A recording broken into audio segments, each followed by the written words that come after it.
Kia ora e hoa, haere mai, come and join me. Look at all these books. They all come from the SPCA Education Department. And it's been a little while since we've read one of their books, and I thought we could read one now. Maybe you've seen these books before. There's stories about ponies and cats and birds and chickens, rabbits, mice, lizards, all kinds of things, fish, animals from the farm, from the neighbourhood, maybe from your house. And I thought we could have this story here, Storm Gets a New Family. Would you like that story? It's all about this dog here, Storm. Are you nice and comfy? Ready for a story? Well, let's begin. Chapter 1. It was there again. Storm could see the top of its head above the wooden fence, and he knew the strange creature on wheels was back. Springing up, Storm moved towards the fence. His chain jangled on the concrete behind him. He waited behind the tree. The creature's body suddenly appeared. Storm waited until the creature reached for the wooden box beside the gate. Then he pounced. In a fury of loud barking and growling, Storm pounced at the creature. It reared back on its wheels in fright. The chain tightened on Storm's collar. His neck was pulled back and he leapt on his hind legs. He kept barking as the creature fled. Here's Storm, and here's the creature. What kind of creature is it? It's a postie. Storm slumped, panting, happy, but sad at the same time. Scaring the postie was always the best part of his day. And it was over. Poor postie. For the rest of the day, Storm lay on the concrete, lonely, hungry, and bored. The people he lived with were out almost every day, and he was chained to the old wooden box that the people called a kennel. Sometimes Storm was let off the chain and allowed to run around the yard, as long as he didn't bark, dig holes in the lawn, run on the vegetable garden, join the children's ball games, or bite holes in their frisbees. Storm wasn't allowed in the house. He hadn't been taken for a walk by anyone since he was a puppy. But that night, everything changed. I wonder how it changed. Chapter 2. Storm woke to a bright flashing light and a rumbling noise. He knew what it was and he was scared. Even though he was called Storm, he didn't like storms, and thunderstorms were the worst. When the second flash of lightning struck and another loud thunderclap rattled his kennel, Storm panicked and ran. Lots of animals don't like thunderstorms. How about you? I don't mind them because I'm used to them. But when they're really close, they can be really loud. Storm didn't know where he was running, but when the chain snapped tight, he realised he had run too far. His head was pulled back. There was a ripping sound and his head fell forward. His old leather collar had ripped. Storm bounded towards the tree to get shelter from the hailstones. Oh no, his collar's torn. I wonder what he'll do. Hide from the hailstones to begin with. Before he got there, a lightning flash split the darkness, and the tree as well. A lower branch fell onto the wooden fence and smashed it. As the hailstones danced on the grass, Storm leapt through the gap in the fence and escaped into the night. Frightened, frozen, but free. Oh no! Storm, where are you going? Chapter 3. The next morning, Storm woke to the sound of excited voices. From under the bush where he had slept, he could see children chasing balls and each other on the grass. What were they playing? Soccer, that's right. Or football.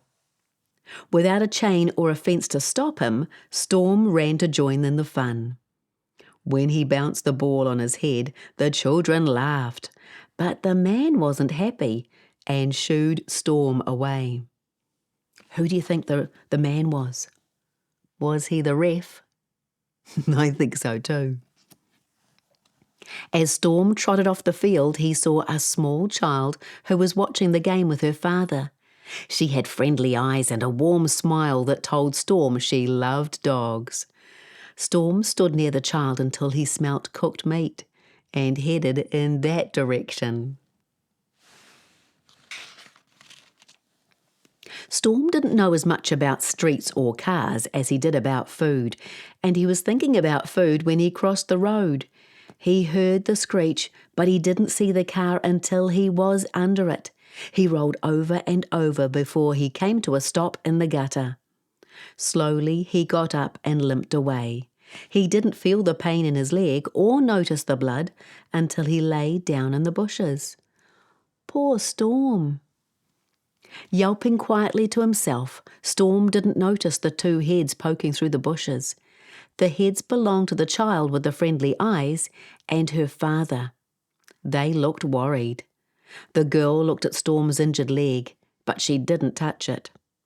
"You'll be okay," said the girl, as her father rang the SPCA.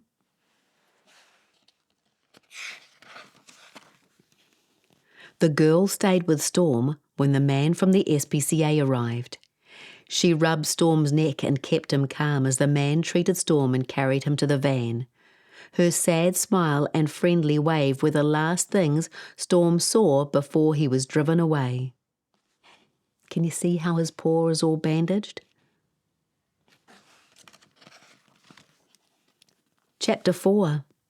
After 7 days at the SPCA hospital and a 10-week holiday at the home of some very happy people, Storm was feeling much better. He could walk without a limp.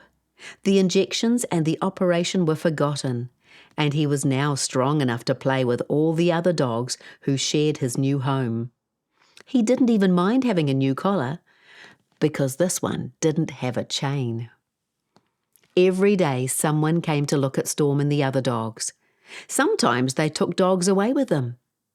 The dogs and the people always looked happy, and Storm wondered if that would ever happen to him.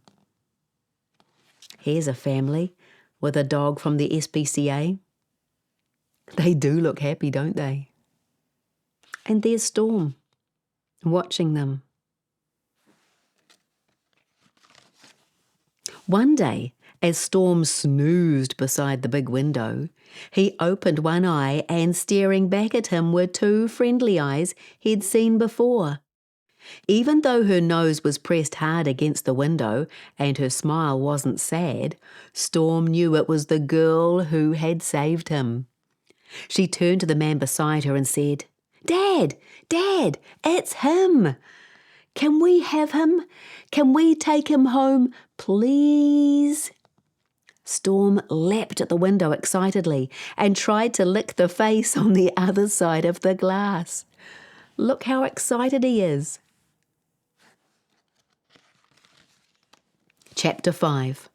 For Storm, things just got better and better.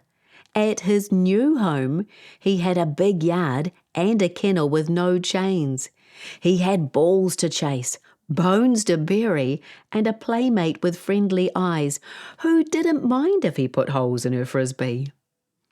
Every day one of the people in the family took Storm for a walk, or he took one of them for a walk. He learnt how to treat roads and cars and posties properly. On Sundays he was allowed to play with other dogs, and he was even allowed to sleep inside. Lucky Storm. And that's the end of the story. His life did change for the better, didn't it? In the back of the book, the SPCA have some happy dog hints, because dogs make great pets, but there are some things that you need to do to make sure dogs stay healthy and happy, like giving them exercise, playing with them, teaching them how to be a good dog in your family and how to treat the postie. If you want to find out about this book and all these other books and how all these books are shared with nearly every school in Aotearoa, you can visit kids.spcaeducation.org.nz. This story was written by John Carr and illustrated by Philip Webb. There are lots of other illustrators, but John wrote all these books. And they're very, very good. Would you like us to read another one another day? Okay, we can do that. Maybe go and have a look at the website and see which book you'd like me to read next. Remember, it's kids.spcaeducation.org.nz. And come and visit me again soon. I'll find another good book for us to read. Okay? Ka kite.